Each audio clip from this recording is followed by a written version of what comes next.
Alright. Next up. Motel Hell. This is a recent pickup. Just picked this up on Friday. It takes all kinds of critters to make Farmer Vincent's fritters. And this movie, horror comedy that came out in 1980. I saw this on Tubi a while back, but did not pull the trigger on watching it because it didn't look any. It didn't impress me, you know. Then I saw this at Walmart, and it's a Scream Factory. I knew it was a Scream Factory.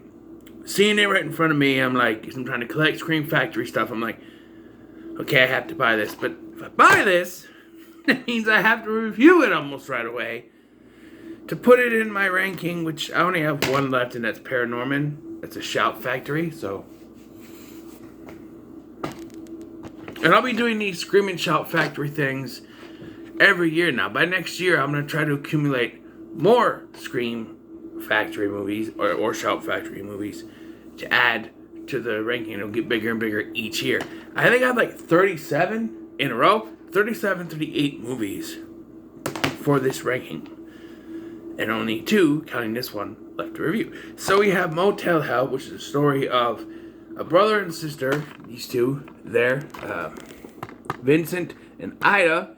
Vincent is, of course, played by the legendary Rory Calhoun, who is the best thing about this movie, bar none. They live out at the Motel Hello, which is a weird name, and they only named it that because so they can do a gag where the O goes in and out until at the end it finally goes poof, and it says Motel Hell. That's the only reason why they did that. But they have the best smoked meats in the 100-mile radius. And the secret ingredient, I don't think Charlton Heston would have liked this because it's people. And one night, this woman and her boyfriend or brother or husband, whatever, boyfriend, whatever,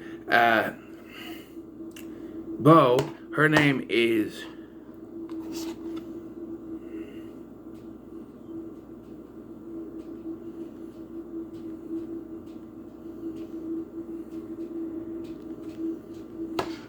Terry.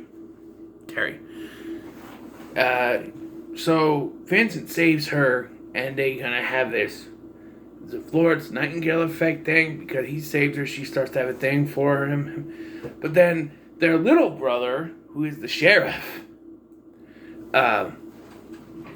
shows up, and he has a thing for Terry. And so, okay, one thing you gotta know going in: this is an '80s movie. It came out in 1980. All right. There's gonna be stuff that's not very PC nowadays, such as the scene where they're at the drive-in, sort of, and he puts his arm around it and he tries to force himself on her, but then just kind of laughs it off. And they seem to be fine afterwards. Nowadays, people probably turn out, oh, she wouldn't be okay with that. Oh, no. You know, but, I don't know. I thought this movie was okay. When you look at the cover and you see this, you're like, this is going to be a wacky movie. And it is wacky, but you don't see that till towards the end. So, one of the things that it's kind of one of my big complaints with this is they don't, not necessarily want them to, but they don't explain anything with how they deal with the people. Like, they capture these people, they bury them in the backyard, their secret garden, and then they wait until they're ready to go, which they don't say how they know they're ready to go. And, so, they have Bo back there, Terry's boyfriend or brother or whatever, and then this other guy, Bob, he gets put back there, and then this band, which also features John Ratzenberger, gets put back there, and it's the 3 male members of the band that gets harvested first, even though Bob and Bo have been there longer? And why didn't the girl get harvested? Do women take longer? I don't know. They don't explain it. Also, Ida starts to get jealous of Terry, and so she thinks her best course of action is to take Terry out tubing. And I did kind of laugh a little bit at this joke. She's like, it's a great day for tubing. And you thinking, oh, they're going to tube the meat, because she mentions that Vincent wants to show her how to smoke meats and stuff. But then it cuts, and they're in the water in inner tubes. And then she takes out this box cutter. And then cuts her own tube, and then tries to drown Terry. Has a best course of action, and then Bo saves the day. By the way, we do get some titties in this. It's all Terry. She's wearing a white shirt when she's in the water, so we see nipples. And then later, after Vincent rescues her, she decides she's in love with him. She goes down and she wants to have sex with him, and he's like, no, we have to be married first. She's like, okay, are you proposing to me? And then, the next day, they're like, oh, we're going to get married. And it's like, what? Okay. Why? Because you want to have sex with him? Apparently she's in love with him. I don't know. I don't see it. I mean, Roy Calhoun is the best thing in this movie, but I wouldn't say marry him. But, yeah, then the shit hits the fan because, okay, before I get the shit in the fan, there are some things at the beginning of this that are kind of, it's just things happening. It starts out kind of slow, like, it starts off with this family showing up, and, it scares the little girls, and they leave, and then, the thing with Bo and Terry happens, and Bo gets taken, and then Bob tries to find out what's going on, and he gets taken, and then this weird S&M couple, the swinger couple, shows up thinking that Vincent and Ida are swingers, with the brother and sister, and they get tied up and they get taken back. Which, are they among the people? Okay, so I have a big complaint about one thing in this movie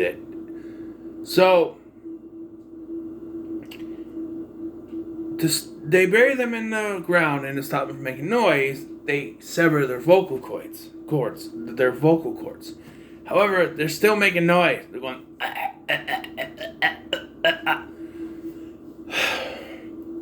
When your vocal cords are severed, you make no noise. See Halloween H2O. This, and before you say, oh, they could make some kind of gurgling sound, maybe, but I don't think so. What is the point of severing their vocal cords? The sound they make is almost as loud as them yelling. That's about as loud as they're doing it. And I'm like, how has no one heard them? They're just as loud as they would be with vocal cords. So I don't understand why they have to cut their vocal cords. Or why they have to make any noise. Because later when they attack, they're kind of like zombies, I guess. But it just doesn't make any sense to me. But we finally get to the climax. Bruce, that's their brother, he decides, hey, I'm going to do something and stand up. He figures out what's going on. They do tell a story about a dog, which I don't know why that doesn't include Bruce into what's going on. But they fed the dog to their grandma. She liked it because she hated the dog, I guess. I don't know. But, so yeah, and so he goes to save Terry, and there's this chainsaw fight. Vincent is wearing the pig head, going against his own brother there. And eventually, Vincent takes the old chainsaw through the gut and leaves everything to Bruce. By the way, he doesn't know Ida's dead yet. But they find Ida buried upside down in the garden by the zombie people. Where they went, I don't know. And then we get a nod to the name when they're like, she's like, you should set it on fire. And then all of a sudden, the just finally short circuits out, explodes a little bit. It says Motel Hell, and we get the credits. I want to shout out the music in this because the score is not bad. Who did it? Does it say who did the score? Music by Lance Rubin. The score's not bad. The songs in this, there's one when they show the band with John Ratzenberger in it. That sounds pretty cool. And then there's this almost a theme song, this country western theme song to the film. It's on the end credits. I think it's in on the menu. And Ida sings it when she's making breakfast one morning.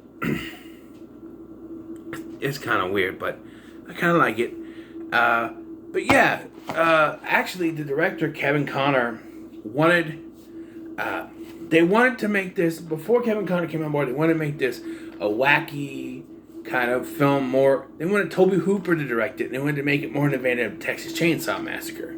But when Kevin Connor came aboard, he toned it down, which I was almost expecting the other version of this.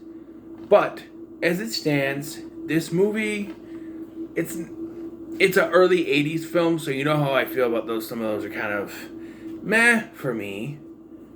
But as it stands, Motel Hell is pretty good. So what are your thoughts on Motel Hell?